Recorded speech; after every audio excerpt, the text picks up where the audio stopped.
আসসালামু আলাইকুম। আমি সাব্বির আহমেদ সুইট, পড়াশোনা করছি জগন্নাথ বিশ্ববিদ্যালয়ে। তুমি যদি জগন্নাথ বিশ্ববিদ্যালয়ে বিগত বছরের প্রশ্ন দেখো, তুমি সেখানে দেখবা বাংলা লিখিত অংশের মধ্যে বাংলা দ্বিতীয় পত্র থেকেও কিন্তু তোমার লিখিত প্রশ্ন ছিল।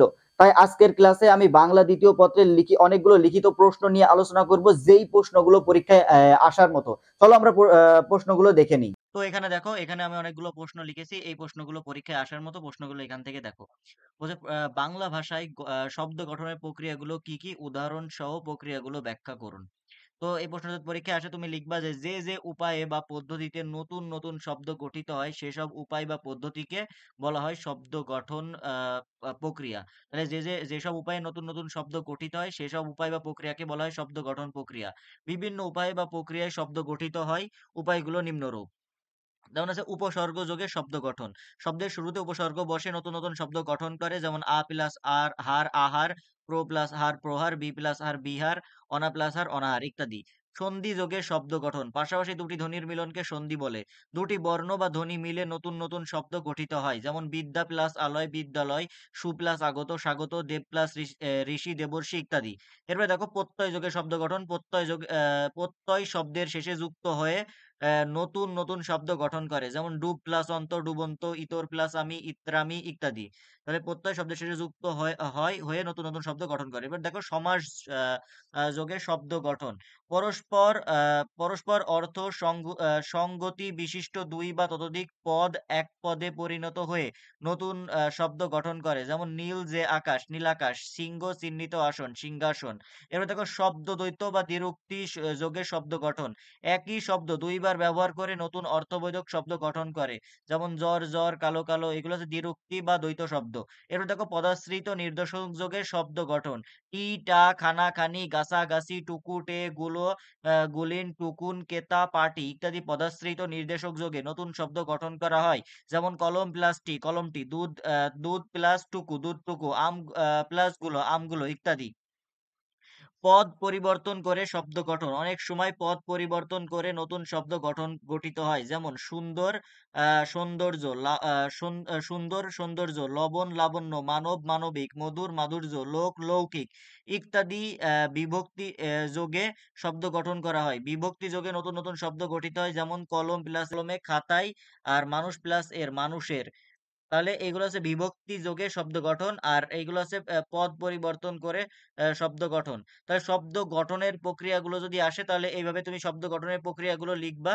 তাহলে তুমি এইভাবে লিখলেই তোমার এনাফ। এরপরে দেখো যতি বা বিরাম চিহ্নের ৭টি ব্যবহার লিখুন। এখানে আমি ৭টি দিয়েছি, ৫টি পরীক্ষায় থাকতে পারে। তাহলে দেখো যতি বা বিরাম চিহ্নের ৭টি ব্যবহার যদি লিখবা, দাড়ি বা পূর্ণছেদ। বাক্যের পরিসমাপ্তি বোঝাতে দাড়ি বা পূর্ণছেদ ব্যবহার করতে হয়, যথা শীতকালে এদেশে আবহাওয়া শুষ্ক থাকে। এখান থেকে একটা বাক্যের পরিসমাপ্তি শেষে দাড়ি বা পূর্ণছেদ ব্যবহার করা হয়েছে। কমার ব্যবহার বাক্য পাঠকালে স্বল্প বিরতির প্রয়োজন হলে, স্বল্প বিরতির প্রয়োজন হলে কমা বসে। কমা সামান্য বিরতি নির্দেশ করে, যেমন সুখ চাও সুখ পাবে পরিশ্রম ও ত্যাগে। তারপরে দেখো এরপরে দেখো শব্দ বর্গ অধীন বাক্যকে আলাদা করতে কমার ব্যবহার হয়। শব্দ বর্গ ও অধীন বাক্যকে আলাদা করতে কমার ব্যবহার হয়।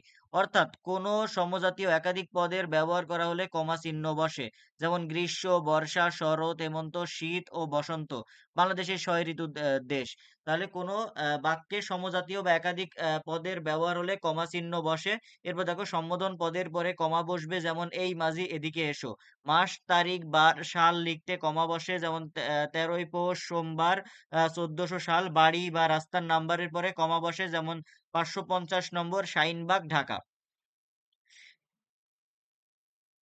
তো কমার ব্যবহার এটা হচ্ছে কমার ব্যবহার। এরপরে দেখো সেমিকোলন। কমা অপেক্ষা বেশি বিরতির প্রয়োজন হলে সেমিকোলন বসে, যেমন সংসারে মায়া জালে আমরা আটকা। এরপরে সেমিকোলন দিয়ে একে কাটিয়ে ওঠা কঠিন। কমা অপেক্ষা বেশি বিরতির প্রয়োজন হলে সেমিকোলন বসে। প্রশ্নবোধক চিহ্ন। বাক্যে কোনো কিছু জিজ্ঞাসা করা হলে বাক্যের শেষে প্রশ্নবোধক চিহ্ন বসে, যেমন তুমি কখন এলে, সে কি যাবে। এবার দেখো বিস্ময় বা সম্বোধন চিহ্ন। হৃদাবেগ প্রকাশ করতে হলে বা সম্বোধন পদের পরে এ চিহ্নটি বসে। এরপরে হাইপেন, সমাসবদ্ধ পদগুলোকে পৃথক করতে হাইপেন ব্যবহৃত হয়, যেমন হিতাহিত জ্ঞান শূন্য লোকের এখানে প্রয়োজন নেই। তাহলে কি হাইপেন সমাসবদ্ধ পদগুলোকে পৃথক করতে হাইপেন চিহ্ন ব্যবহার করা হয়, যেমন হিতাহিত জ্ঞান শূন্য, হিতাহিত জ্ঞান শূন্য লোকের এখানে প্রয়োজন নেই। দুটি পদের সংযোগ স্থলে বা বাক্যে সমজাতীয় একাধিক পদের ব্যবহারে হাইপেন বসে। হাইপেন চিহ্নকে বলা হয় পদ সংযোগ বা শব্দ সংযোগ চিহ্ন। ড্যাশ, ড্যাশ চিহ্ন প্রধানত বাক্যের মধ্যে নিম্নলিখিত ক্ষেত্রে ব্যবহৃত হয়, সাধারণত দুটি বাক্যকে এক বাক্যে পরিণত করার কাজে ব্যাখ্যা যোগে বাক্য অংশকে আগে পরে ড্যাশ চিহ্ন ব্যবহৃত হয়, যেমন বাংলাদেশ দল জয় লাভ করেছে, বিজয়ের আনন্দে জনগণ উচ্ছ্বাসিত। তো এইভাবে যদি যদি বা বিরাম চিহ্নের 7টি ব্যবহার আসে, এখান থেকে তুমি একটু দেখে নাও, যাতে পরীক্ষায় আসলে তুমি লিখতে পারো। এরপর দেখো বাংলা একাডেমি প্রমিত বাংলা বানানের 5টি নিয়ম লিখো। তো এখানে লিখবো আমরা, আমি খুব সহজ করে এখানে দিয়েছি, তুমি দেখো রেপ এর পর ব্যঞ্জন দ্বিত্ব হবে না, যেমন অর্জন, কর্ম, কার্য, সূর্য। রেপের পরে ব্যঞ্জন দ্বিত্ব হবে না, এই একটা এখানে ভুল করে চলে এসেছে, এখানে হবে রেপ এর পর ব্যঞ্জন বর্ণে দ্বিত্ব হবে না। এরপর দেখো সন্ধির ক্ষেত্রে ক, খ, গ, ঘ এর পরে পূর্ব শব্দের অন্তঃস্থিত ময়ের স্তরে অনিশ্বর হবে, যেমন অহংকার, অহং প্লাস কার অহংকার, সঙ্গীত, সম প্লাস গীত সঙ্গীত। আহ আহ তারপরে দেখো শব্দের শেষে বিসর্গ থাকবে না যেসব শব্দে, যেমন কার্যত, প্রথমত, প্রধানত, প্রায়শ, মূলত ইত্যাদি। দেশ, জাতি, ভাষার নাম লিখতে সর্বদাই হর্ষাইকার ব্যবহার হবে, যেমন জার্মানি, জাপানি, নেপালি ইত্যাদি। তাহলে দেশ, জাতি এবং ভাষার নামে সর্বদাই হর্ষাইকার ব্যবহার হবে।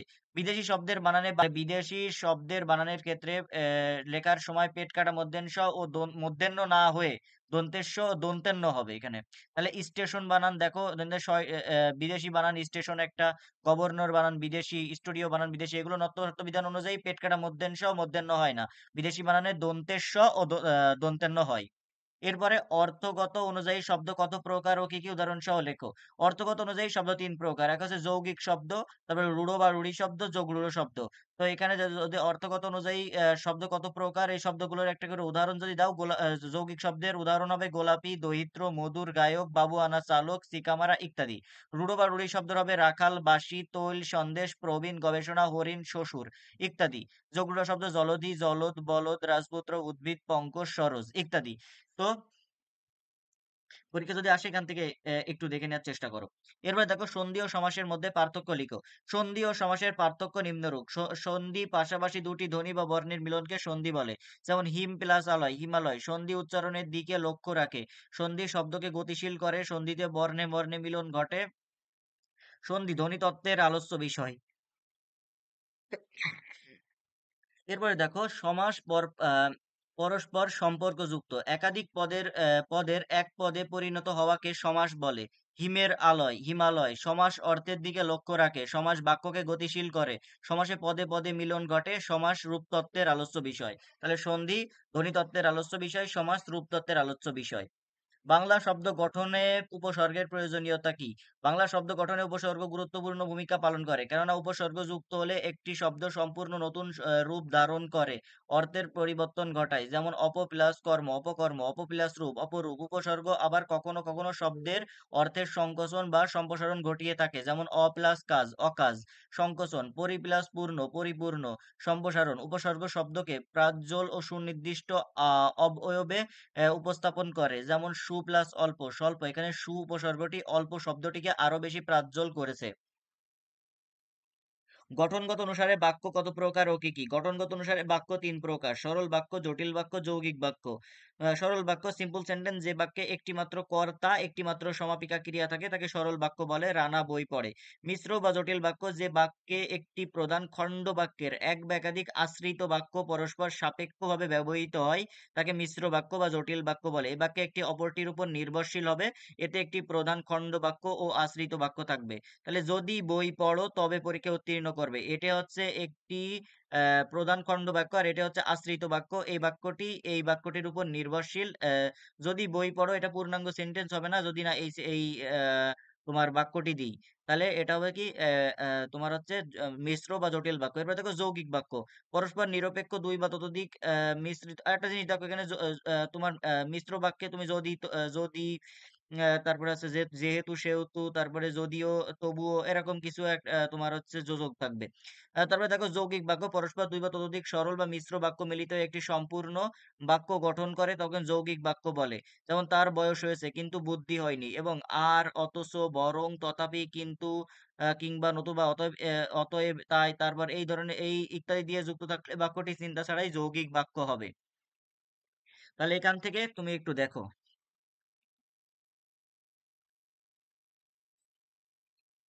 এর এরপরে দেখো, বলছে বাংলা উচ্চারণের তিনটি নিয়ম লেখো। বাংলা উচ্চারণের তিনটি নিয়ম লেখো। তাহলে বাংলা উচ্চারণের তিনটি নিয়ম যদি লেখে, তাহলে তিনটি নিয়ম তুমি লিখবা। এ বর্ণের উচ্চারণ দুই রকম, এ এবং এ। সাধারণ উচ্চারণ এ, কিন্তু পাশের ধ্বনির প্রভাবে এ কখনো কখনো এ এর মতো উচ্চারিত হয়। এ বর্ণের স্বাভাবিক উচ্চারণ এ একটি, এ কলন্তটা হচ্ছে একটি দেশ, দেখে তাহলে সয়লান্তা এলো। এ বর্ণের এর উচ্চারণ, এই বর্ণের এর উচ্চারণ একটা, এ কয়লান্ত একের একটা, বেলা বোঝাবো আকার লয়গে বেলা, খেলা খুঁজে বলে আকার লয়গারে লা খেলা।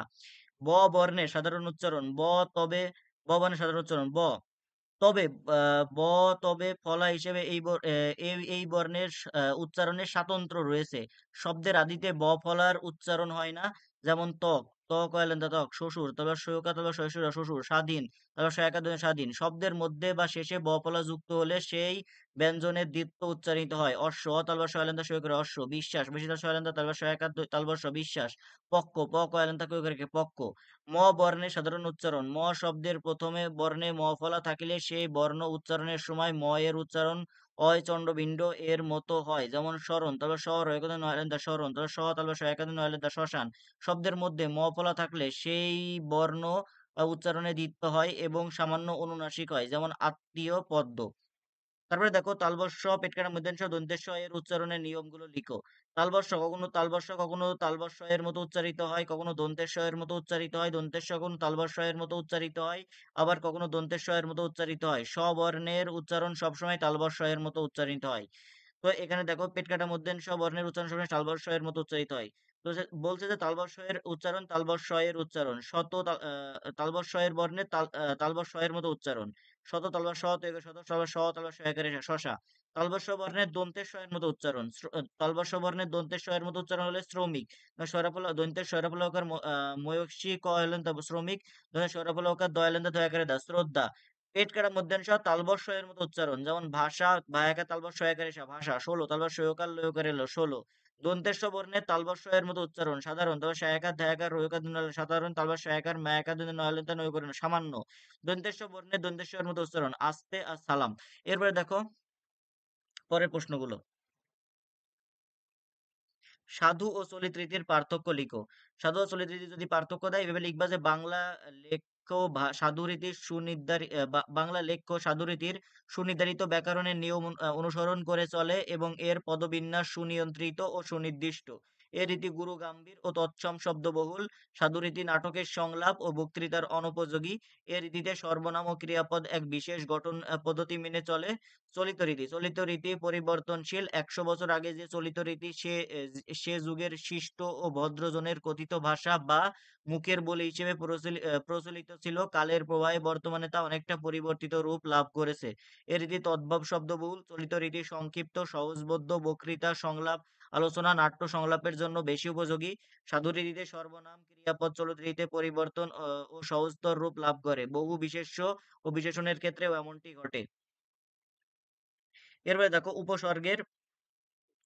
উপসর্গের অর্থবাচকতা নেই, কিন্তু অর্থদত্তকতা আছে। মন্তব্যটি যথার্থ নিরূপণ করো। বলছে বাংলা ভাষায় এমন কতগুলো সুনির্দিষ্ট শব্দখণ্ড বা শব্দাংশ রয়েছে যেগুলো স্বাধীন পদ হিসেবে বাক্যে ব্যবহৃত হতে পারে না, কিন্তু অর্থবোধক শব্দের পূর্বে বসে নতুন অর্থবোধক শব্দ গঠন করতে সাহায্য করে, এমনকি শব্দের অর্থের পূর্ণতা ও সম্প্রসারণ অথবা শব্দের সংকোচন ঘটায়। ভাষায় ব্যবহৃত এসব শব্দাংশের নাম উপসর্গ। যেমন কাজ একটি শব্দ, এর আগে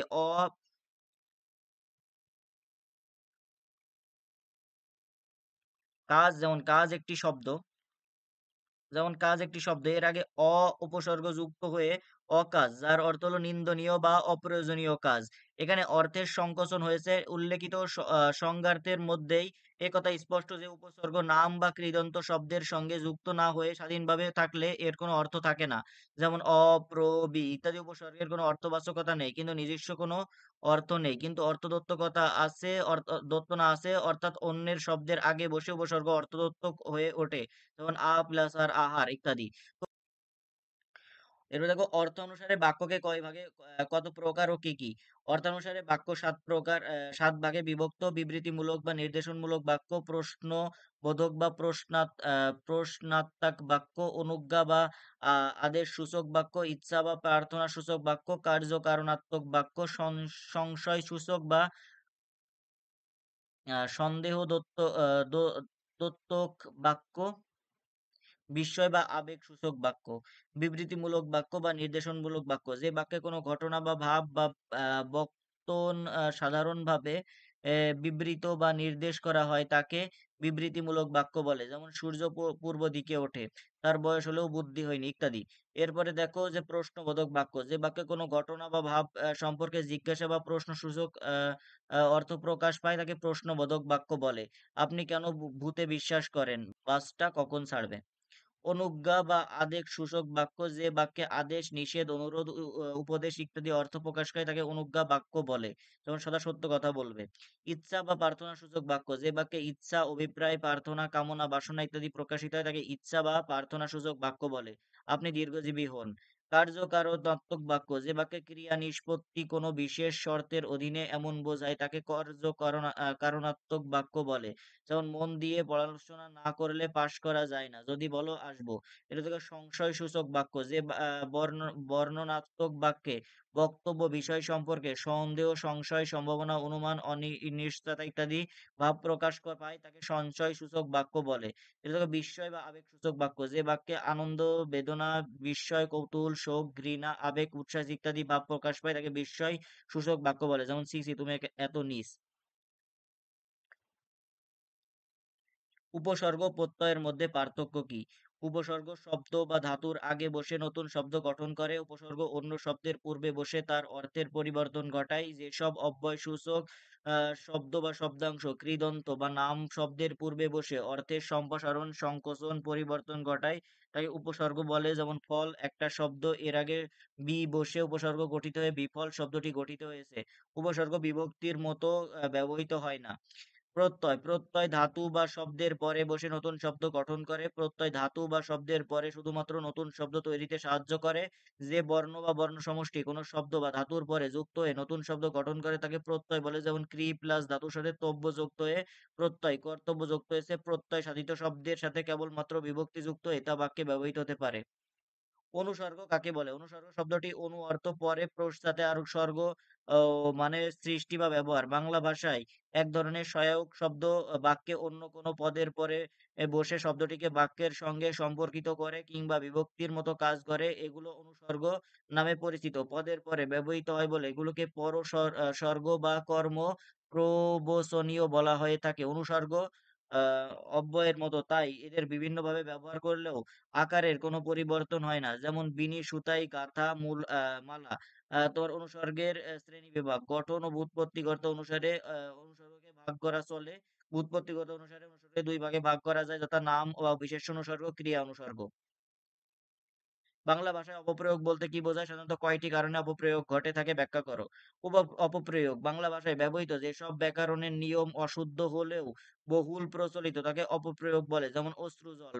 অপপ্রয়োগ ঘটার কারণ: সাধারণত 3টি কারণে বাংলা ভাষায় অপপ্রয়োগ ঘটে। এক হলো উচ্চারণজনিত কারণে, শব্দ গঠনজনিত কারণে, অর্থ বিভ্রান্তিজনিত কারণে। তারপরে দেখো উচ্চারণ প্রভাব থেকে মুক্ত না হতে পারা এবং শুদ্ধ উচ্চারণের প্রতি অসতর্কতার বানানে অশুদ্ধি ঘটে। বলছে আঞ্চলিক ভাষার উচ্চারণ প্রভাব থেকে মুক্ত হতে না পারা এবং শুদ্ধ উচ্চারণের প্রতি অসতর্কতা বানানে অশুদ্ধি ঘটে। যেমন অনাটন হবে অনটন, উত্তাক্ত হবে উত্তক্ত। শব্দ গঠনজনিত: শব্দের গঠন রীতি সম্পর্কে অজ্ঞতার ফলে অপপ্রয়োগ ঘটে। যেমন অপকর্ষতা, উৎকর্ষতা লেখার সময় বিশেষ্য ও বিশেষণকে যথার্থ চিহ্নিত না করার কারণে। তারপরে দেখো অর্থগত ও বিভ্রান্তিজনিত: শব্দের অর্থ সম্পর্কে সম্যক জ্ঞান না থাকার কারণে বিশেষ অর্থগত ও বিভ্রান্তিজনিত শব্দের অর্থ সম্পর্কে সম্যক জ্ঞান না থাকার কারণে প্রয়োগ ও বিভ্রান্তি ঘটে। এ বিভ্রান্তির ফলে বাক্যে ভুল শব্দ ব্যবহৃত হয়, যেমন অবদান, কীর্তি, অবধান, যেমন মনোযোগ ইত্যাদি। গুরুচণ্ডালী দোষ: একই বাক্যে তৎসম তদ্ভব শব্দের ব্যবহার, সাধু ও চলিত রীতির মিশ্রণ এবং অসম্মানসূচক ক্রিয়ার ব্যবহারকে গুরুচণ্ডালী দোষ বলে। তারা ভাত খাচ্ছে না বলে তারা অন্ন খাচ্ছে বললে বাক্যে অশুদ্ধ হবে।